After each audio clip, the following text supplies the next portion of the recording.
banyak perkara yang saya telah pelajari di camp ni. Contohnya seperti subjek BI boleh bagi rate 10/10 lah. Okey.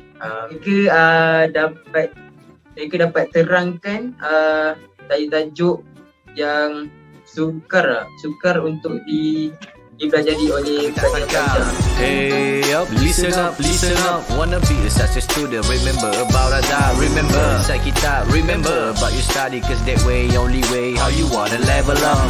Hey up, listen up, wanna be such a student, remember about a die, remember inside kita, remember about your study, cause that way, only way, how you wanna level up.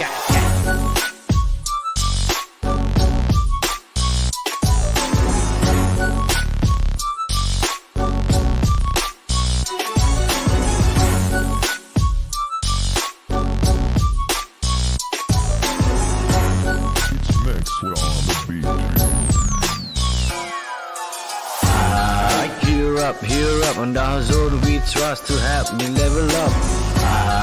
Cheer up, on the zone we believe our grade will be increased.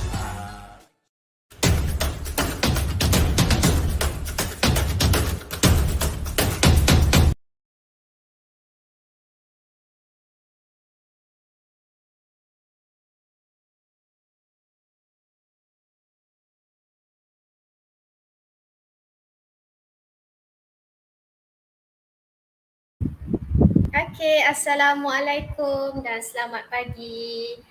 Izinkan saya perkenalkan diri saya terlebih dahulu. Saya Teacher Ilmi dari unit Bahasa English. Okay, saya dah nampak 4 yang sedang menonton pagi ini. Assalamualaikum, selamat pagi.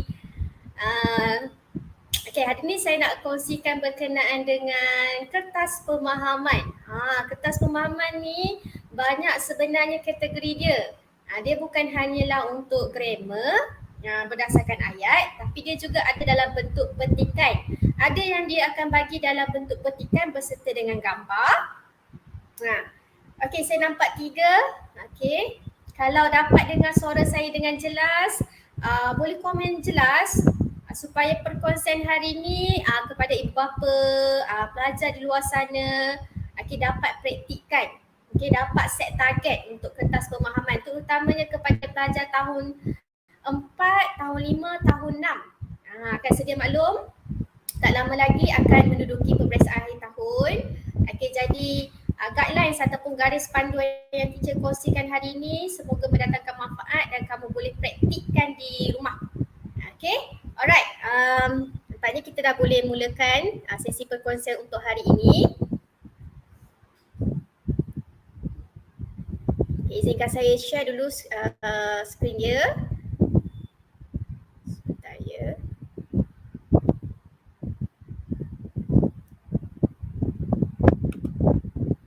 Okay, Alhamdulillah nampak dengan jelas dekat situ. Okay, paper 1 ataupun paper pemahaman text completions basically under grammar dan vocabulary. Kertas pemahaman ni bukan hanyalah berdasarkan tata bahasa semata-mata. Okay, dia juga menguji para pelajar tahun 4 hingga tahun 6 berkaitan dengan vocabulary. Dan vocabulary ni mereka telah pelajari mengikut tema setiap tahun lah. Kalau tahun 4 ada tema dia tersendiri. Okay, kalau tahun 5 ada tema dia tersendiri dan juga tahun 6 pun ada tema dia sendiri. Kan, sebab apa? Sebab setiap tajuk ataupun setiap topik yang ada dalam buku teks, buku teks ataupun textbook. Okey, Dawisha ini sekawan kepada Hazi Ashraf kalau tak salah lah. Waalaikumsalam Teacher Ilmi. Okey, baik, hari ni saya nak kongsikan beberapa jenis bentuk soalannya Dawish. Sebab apa? Kertas pemahaman ni bukan semata-matanya menguji tata bahasa. Dia juga sebenarnya menguji vocabulary kamu, kosakata kamu lah. Okey, sebab apa? Paper 1 ni ada banyak. Satu jenis yang test tata bahasa tapi dalam bentuk ayat pendek ataupun ayat ringkas. Dia akan bagilah soalan nombor 1. Basically soalan ni adalah soalan start daripada soalan nombor 1 hingga soalan nombor 5. Okey, dekat situ adalah dia akan uji quantifier, dia akan uji possessive adjective, dia akan uji pronouns. Okey, banyak berkaitan dengan tata bahasa daripada soalan nombor 1 hingga soalan nombor 5. Cici ingat, baru semalam je kita bertemu kan Darwish? Okey. Cici ingat lagi, ini sahabat kepada Hazi Ashraf. Okey. Kemudian bagi kertas pemahaman, dia juga akan menguji kamu. Ini terutamanya bagi soalan nombor 6. Di antara dia akan uji simile ataupun proverb ataupun antonim. Antonim ni selalu menjadi kekeliruan. Kenapa? Sebab apa? Soalan arahan pada soalan tu akan bertukar. Sama ada dia akan kata give the underline words in antonym. Kalau tak tahu perkataan antonym tu, kamu mungkin akan berikan jawapan yang bukan mengikut kehendak soalan lah. Okay, sebab tu kena tahu opposite meaning dengan antonym tu maksudnya sama. Okay, perkataan berlawanan lah ataupun kata berlawanan. Okay, manakala sinonim, sinonim adalah sama dengan simile. Similar. Simile pula. Similar. So sinonim dengan antonim ni dekat arahan jaranglah keluar, tapi kalau nampak, beringat. Berlawanan. Betul. Kat sini kena baca arahannya Darwish, sebab apa Cici dapati bila jawab je soalan nombor 6 ni kebanyakannya baca ayat sahaja, lepas tu baca pilihan jawapan. Sebab apa? Pilihan jawapan ni ada 4, A, B, C dengan D. So kadang-kadang bila kamu baca tu, yang ni kot jawapan dia. Padahal dekat atas dah state kan, dah bagi dah arahan. Antonim. So fokus kepada antonim. Okay. Arahan akan tukar sama ada antonim ataupun opposite meaning. Kalau nampak perkataan dua tu antonim dengan opposite meaning, set dalam mind kamu bahawa dia adalah perkataan berlawanan. Okay. Kalau jumpa similar ataupun sinonim, set dalam fikiran kamu ia merujuk kepada persamaan. Okay. Itu soalan nombor 6 lah bagi kertas 1.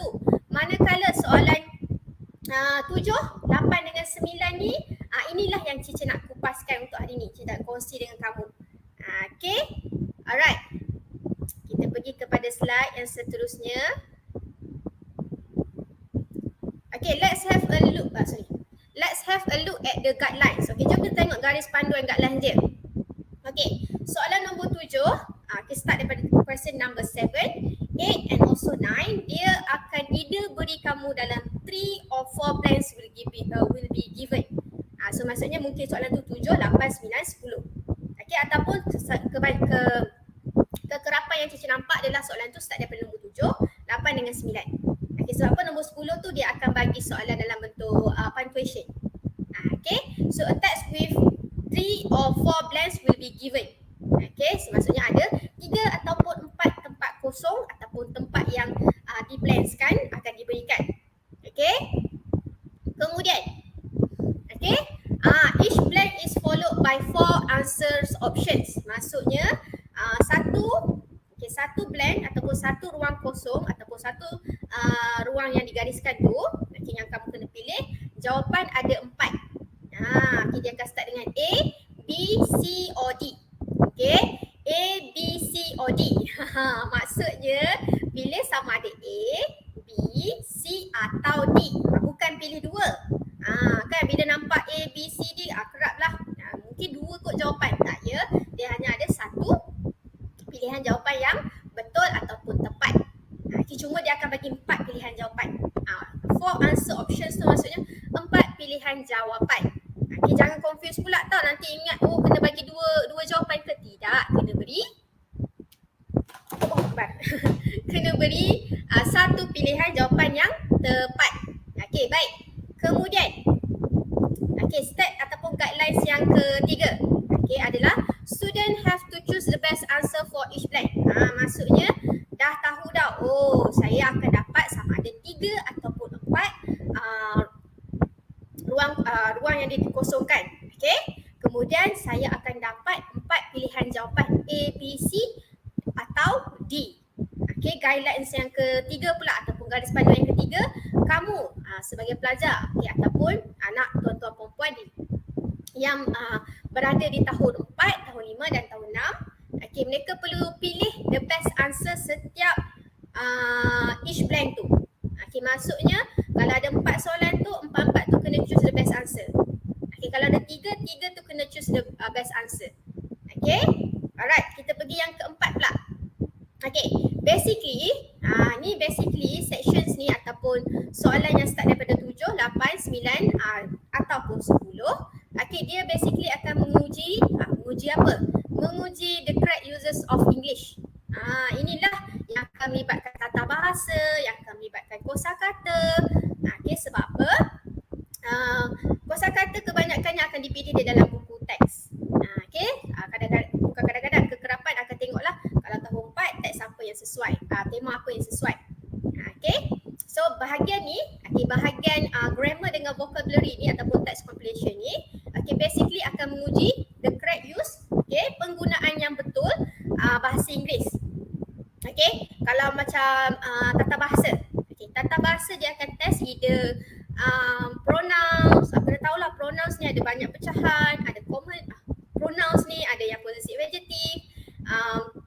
Manakala untuk nouns pula ada banyak pecahan, kan kita ada yang asas lah yang perlu tahu ataupun dah start pun sebenarnya bagi tahun 2, tahun 3 iaitu common noun dengan proper noun.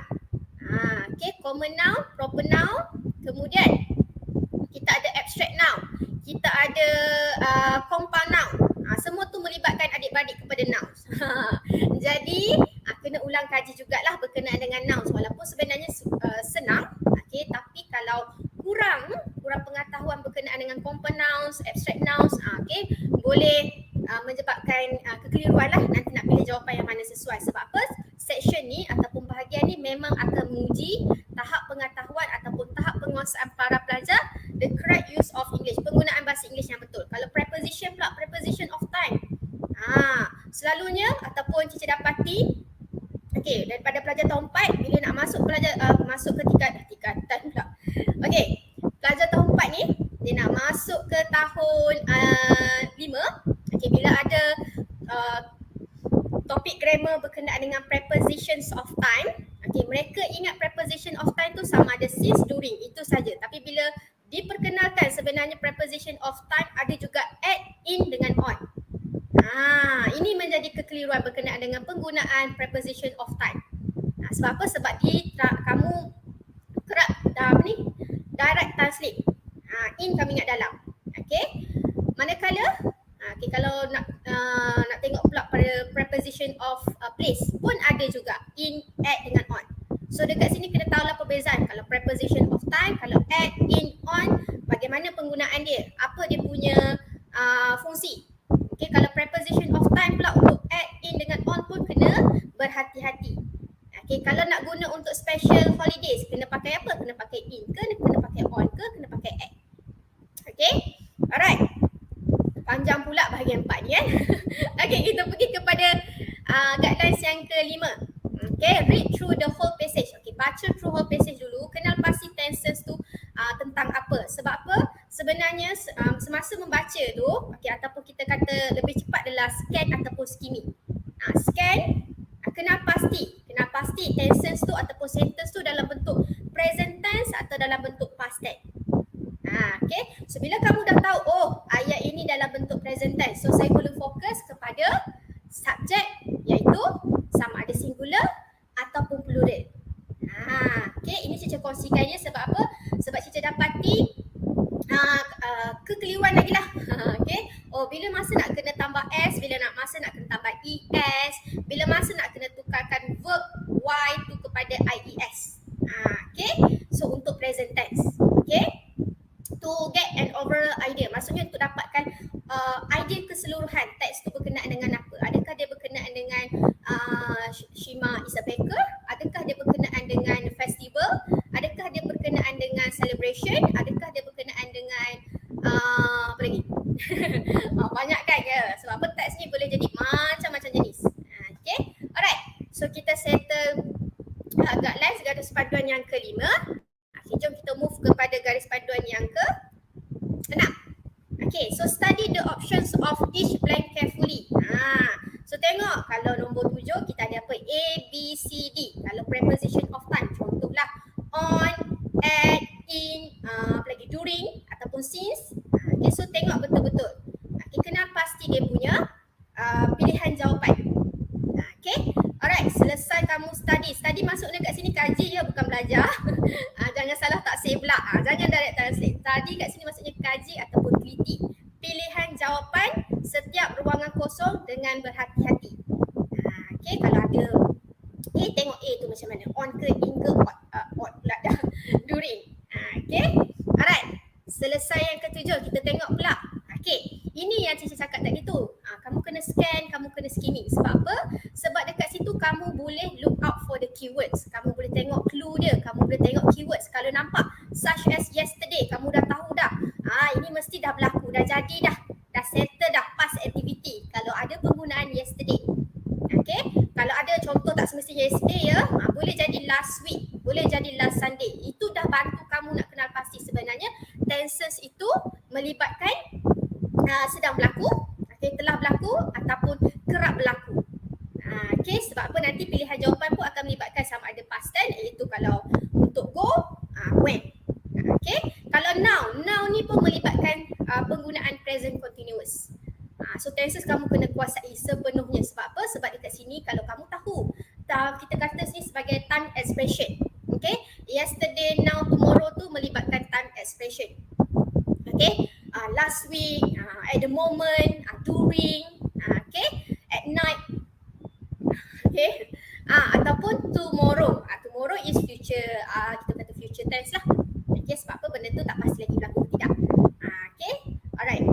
Selesai study the option, selesai look out for the keywords. Guidelines yang seterusnya, garis pandan seterusnya.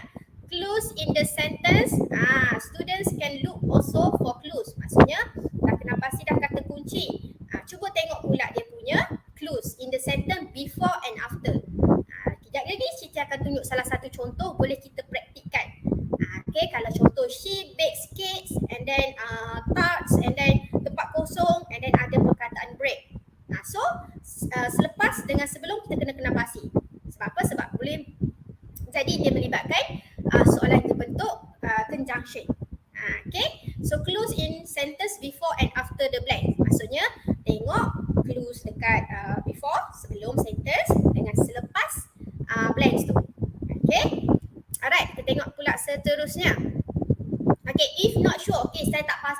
Ini pun Cici galakkan untuk buat supaya bila kamu cross out the wrong answer ataupun kamu potong, dia akan membantu student untuk narrow down. Akan membantu kamu untuk narrow down dua pilihan jawapan. Contoh dah. Contoh. Tense tu dalam bentuk present tense. Kamu dah tahu dah tense tu dalam bentuk present tense. So D, dia bagi jawapan when. So kamu boleh potong when. Dia bagi contoh lah. Go, goes, going dengan when. Sekarang ni kamu tak tahu sama ada nak guna go ke, nak guna goes ke, nak guna going ke, nak guna when. Tapi kamu dah tahu dah tenses tu dalam bentuk present tense.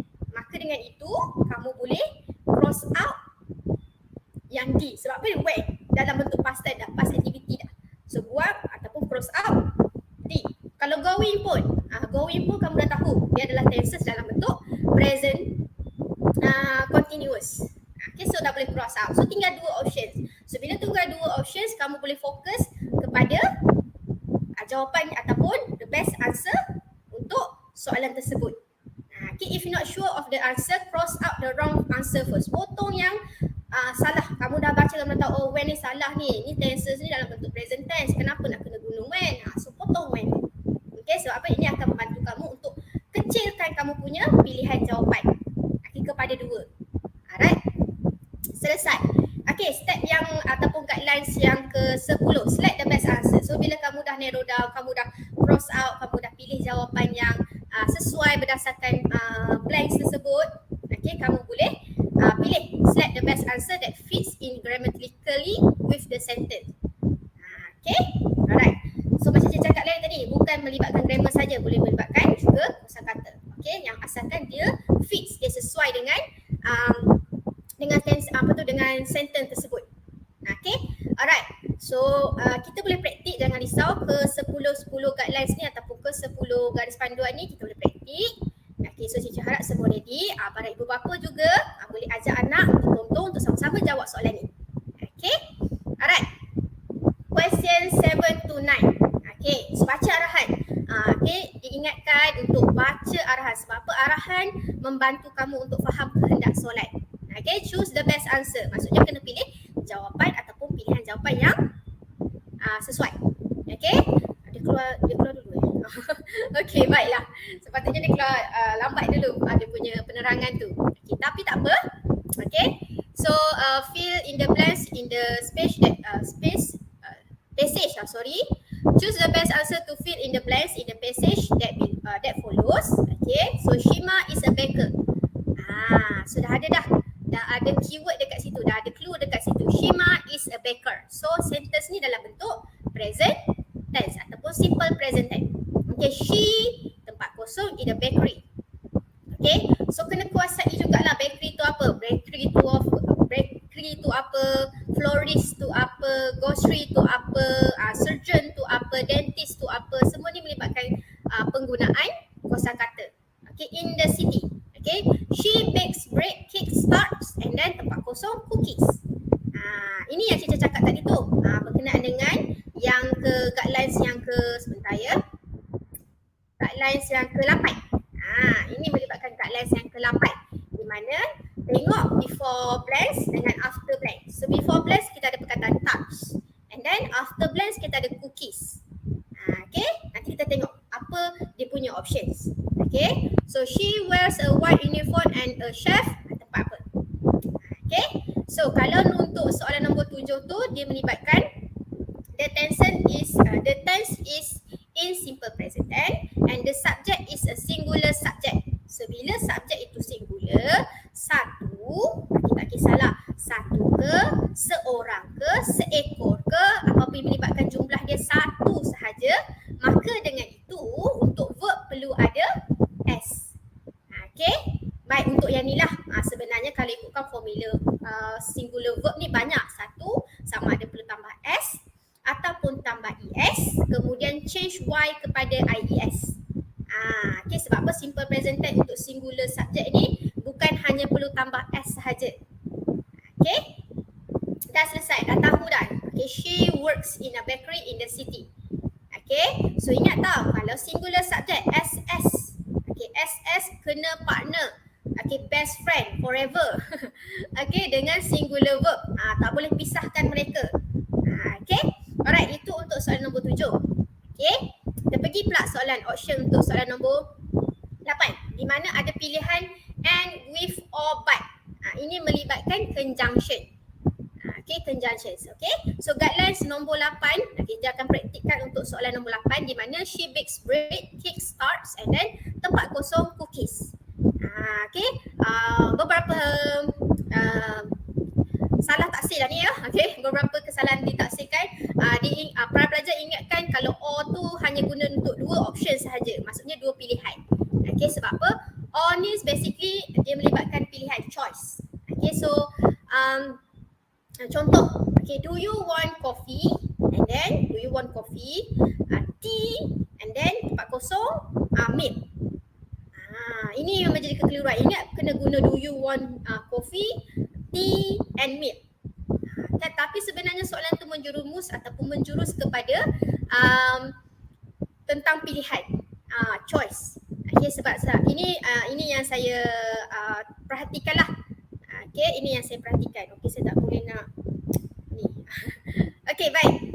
Okay, so kalau soalan itu melibatkan do you want coffee, and then koma, tea, and then kosong, milk.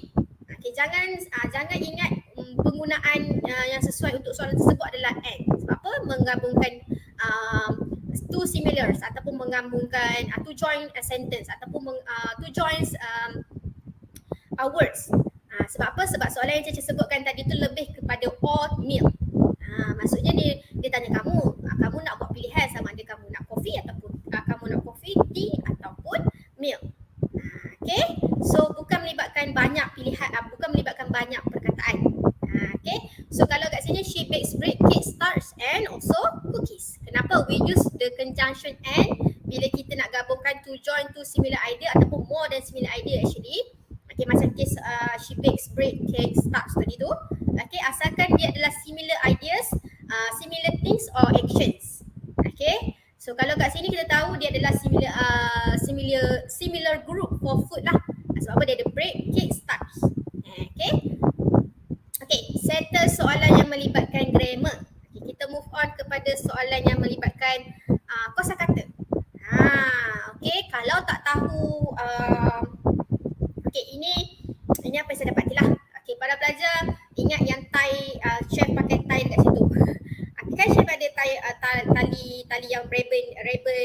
merah tu. So diorang ingat jawapan dia adalah D. Okay, tapi kita kena tengok logik. Secara logiknya kalau she wears a white uniform, kita dah tahu dah. Memang bakery pula. Memang baker ataupun chef usually akan pakai white uniform lah. Sebab apa? Sebab diorang nak perform memasak memasak ataupun buat something yang melibatkan makanan. Okay, and a chef hat. So kat sini kena berhati-hati sebab apa? Beberapa yang saya dapati di antara B dengan D lah pilihan jawapan. So must be logic. Sebab apa? Dekat situ dia dah cakap dah dia statekan chef. Basically yang famous adalah hat lah. Okay, kalau cap pula berbeza. Kalau cap dengan hat tu walaupun dipakai dekat kepala tapi cap tu yang ada dekat depan ni. Kalau hat basically kita gunakan memang untuk lindungi kepala kita kalau nak membuat sesuatu dekat dapur. Okay, so settle question yang melibatkan grammar dan juga vocabulary. Okay, next. Ada soalan ke? Cica dah laju je cica ni. Kalau ada soalan sila nyatakan soalan. Okay. Tak berapa jelas kat mana? Cak gambar blur. Oh, tak jelas Maaf ya Darwish, cica baru je baca.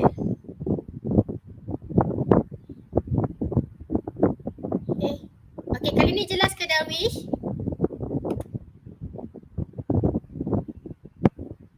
Gambar tu kecil sangat ke ataupun tulisan tu kecil?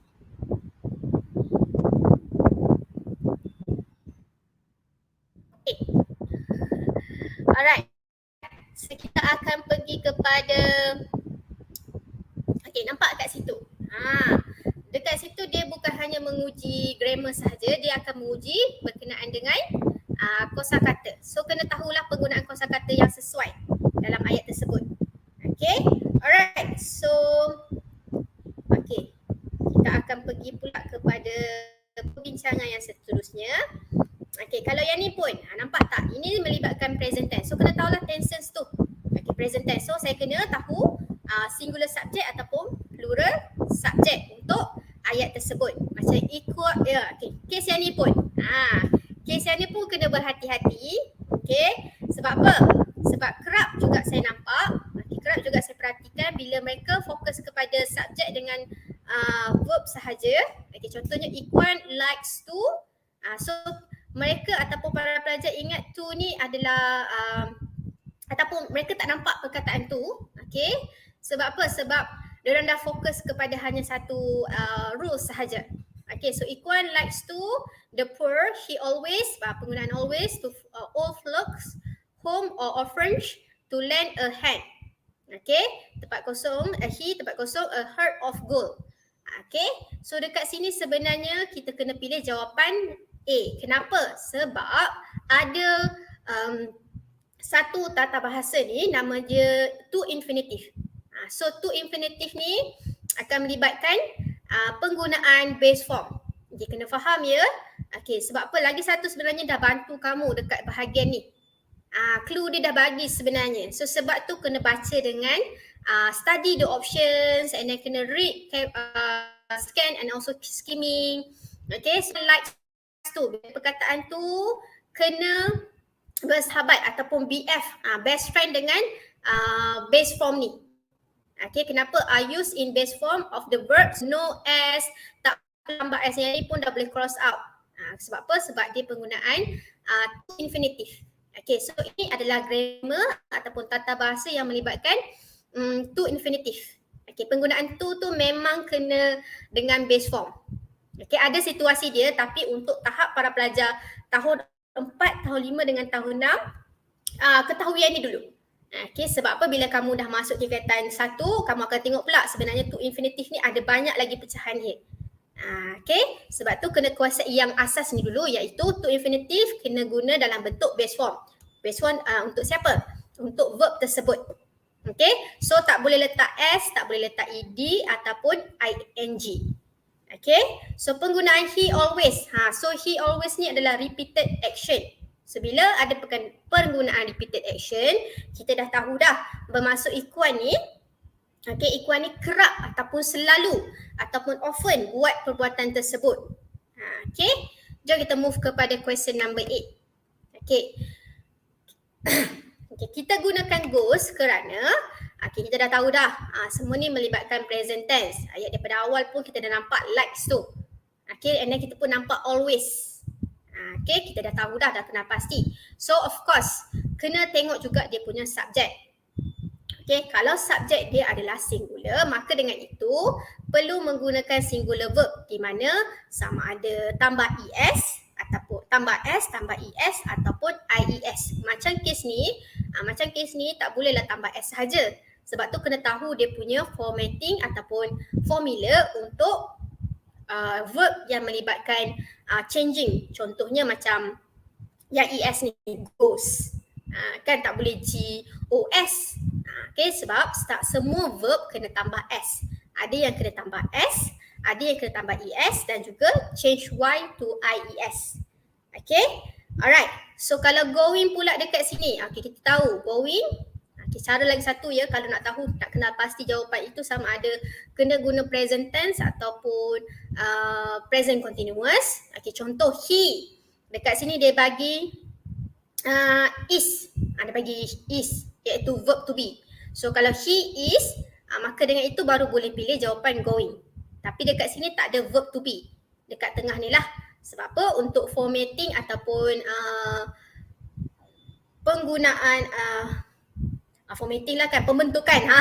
Pembentukan present continuous ni basically akan ada subject lepas tu verb to be. Kena ada subject verb to be. Kalau they are, so selepas itu going. Contohnya lah. Okay, he is going. Okay, I am going. Itu merujuk kepada action that happen now. Okay, I am going to shop, contoh lah. Okay, alright. So, dekat situ kamu dah tahu. Okay, kaya saya ataupun saya dah boleh cross out D. Sebab D dalam bentuk past tense. Manakala C pula going adalah present continuous. So, cross out dia. Okay, tinggallah A dengan B. Kemudian kamu tengok subjek dia. So subjek adalah singular subject. So tak boleh abaikanlah pembentukan ataupun penggunaan singular verb iaitu sama ada tambah S, ES ataupun IES. Okay, alright. Selesai bahagian itu. Ini. Kalau ini kita kata action words lah. Okay, sebab apa? Verb ni ada banyak. Bukan banyak. Verb ni ada beberapa kategori, iaitu pertama, dia verb to be, verb to have dengan verb to do. So verb pun kena tahu juga. Verb tu ada berapa ciri. Ada berapa kategori. Kemudian dia akan ada verb to have. Verb to do. Do dengan does. Kalau verb to be, am, is dengan are. Yang ni melibatkan action word lah. Verb for action words. Perbuatan, pergerakan, any kind of movement. Kalau yang ni pula dia melibatkan state. Contohnya macam verb to be, ada is. Ikhwan is a boy. State dia lah, keadaan dia. So Ikhwan is a boy. So kita kena guna is untuk verb to be dia. Manakala untuk kes yang ni pula dia melibatkan verb to have. So bila melibatkan verb to have, kita dah tahu dah. Saya rasa pelajar pun dah yakin dah. Ada pilihan jawapan tu yang daripada awal lagi dah boleh potong. Kenapa am tu hanyalah digunakan untuk I sahaja. So untuk verb to be, I hanya gunakan am. So jangan pisahkan I dengan am. Sebab mereka adalah best friend forever. So kalau ada I, am. I am going tadi lah. Present continuous. I am a teacher. I am a teacher. So state saya sekarang ada seorang cikgu. Keadaan saya lah. Kalau verb to have pula, kita ada sama ada yang original ya. Yang original dia adalah has dengan have. Tapi apabila dah jadi dalam bentuk past tense, maka dengan itu dia jadi tiga lah, iaitu had. Tapi yang asal ataupun yang original adalah has dengan have. Macam mana nak tahu? Saya selalu keliru. Cikgu selalu nasihatkan ataupun cikgu selalu sarankan. Kalau has ni dekat hujung dia adalah S. Has ada hujung ayat dia lah ataupun hujung perkataan tersebut huruf S. So kita ingat satu, single. So ingat satu, verb to have iaitu penggunaan untuk singular, subject has, single. So kamu akan tahulah have tu bila masa nak kena guna untuk kategori apa ataupun kumpulan apa yang kamu boleh guna. So he has. Okay, dekat sini tak semestinya kena guna untuk pronoun ya. Ni pronoun, kata ganti nama. Okay, proper noun pun boleh. Sophia has a beautiful hair, contoh. Okay, so dekat sini verb to have ni as long as dia adalah singular subject, so then you can use it. Sebab apa? Singular subject ni ada banyak. Satu untuk pronoun group, he, she, it. Okay, kemudian untuk proper noun ni basically yang kita spesifikkan dia. Proper noun ni kata nama khas. Kita khaskan, kita spesifikkan. Kan contohlah cousin, nama cousin, ataupun teachers. Dekat sekolah kan ramai. Okay, teachers, ada teacher yang ajar sains, ada yang ajar BM, ada yang ajar math. There's a lot of teachers. So kita spesifikkan bila kita kata contohlah semusi. So you know, referring ataupun specifically to semusi. Contoh. Okay, kalau untuk have pula adalah penggunaan kepada plural subject. Okay, so plural subject ni pun ada juga penambahan untuk proper noun. Contohnya Sophia and Naurah. Okay, so jangan ingat Sophia and Naurah tu adalah untuk singular. Sebab apa? Sebab ada penghubung, kata penghubung iaitu and. So bila Sophia and Naurah, dah dua dah, Naurah, Sophia. Okay, alright, settle untuk question number 9. Okay, has with singular subject. Contohnya he, she, it. Okay, itu untuk pronoun lah. Manakala Naurah adalah proper noun. Okay. Kemudian, ini pula teks yang lain. Okay, kalau perasan, ada 3 teks saya kongsikan hari ini. Semua melibatkan penggunaan subjek. Yang ni sebenarnya kena kuasai. Kalau tak kuasai yang ni, maka dengan itu susahlah para pelajar nak jawab untuk soalan question 7 to 9. Okay, dia ada di antara 3 option ataupun 4 option dah. Okay, so Amira follows. Bila dah baca, oh saya dah tahu dah tenses ni apa. Okay, sudah kena pasti dah tenses ni tenses apa. Sebab apa? Amira follows. So dalam bentuk present tense. Okay, so dekat situ yang ni tadi Cici dah kongsikan pasal singular subject. Kali ni Cici kongsikan pula soalan yang akan melibatkan plural subject. Okay, if the subject is plural, so the verb cannot add ataupun tak boleh tambah s, dia masuknya dalam base form lah. So kalau plural subject, okay, ingat tau, kalau plural subject kawan dengan base form. Base form tu maksudnya kata dasar ataupun kata asal. Okay, tapi saranan teacher, kamu fahamkan yang singular subject ni penambahan. Sebab apa? Sebab untuk singular verb ni banyak dia punya formula, banyak dia punya formatting. Dia punya pembentukan di mana kena tambah s, es. Okay, kuasai yang ni dulu. Okay, tahu yang ni dulu. InsyaAllah kamu akan tahu bila masa nak guna plural subject ni. Sebab apa? Plural subject ni paling senang. Dia akan guna kata dasar, dia tak ada perubahan langsung. Tak payah nak tengok penggunaan sama ada kena tambah s ke, es ke. Sebab apa? Plural subject ni memang akan dengan plural verb, iaitu tiada apa-apa penambahan ataupun cannot add anything. Okay, dekat dia punya verb. Verb tu adalah melibatkan kata kerja ataupun perbuatan. Okay, alright. So kita dah baca dah. They buy, sebab apa? They adalah plural subject. A lot of fresh vegetable, several types of fish, and okay, ini melibatkan quantifier. Ini soalan melibatkan quantifier. Masukkannya kata bilangan. Okay, so kena tahulah fungsi untuk many tu apa, much tu apa, some tu apa, a few tu apa. Okay, so kita gunakan some. Okay, ingat ya. Sebab yang ni pun ada yang ingat and a few meet.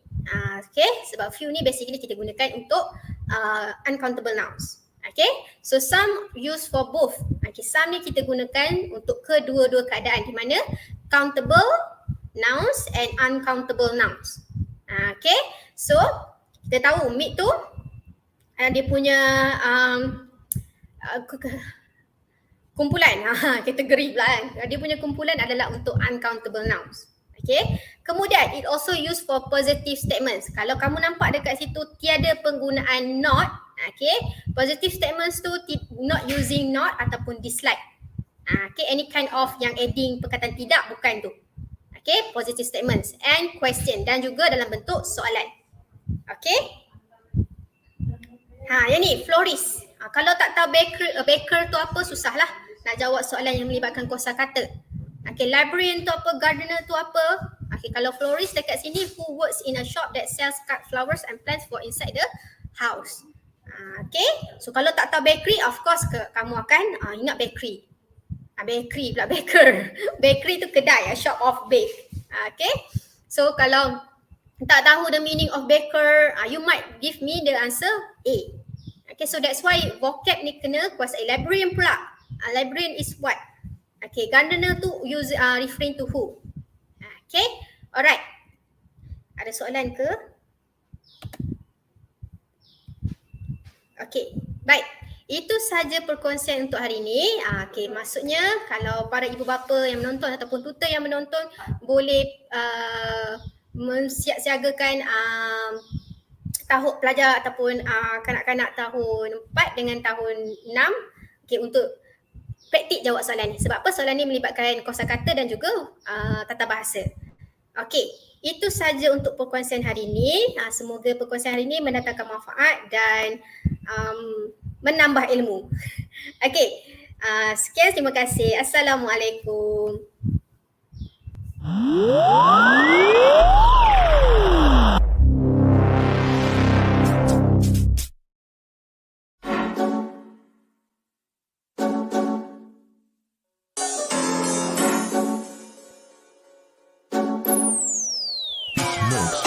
Kami turun padang, semua dungu berpenunggu. Kami inspirasi sebab itu mereka tiru.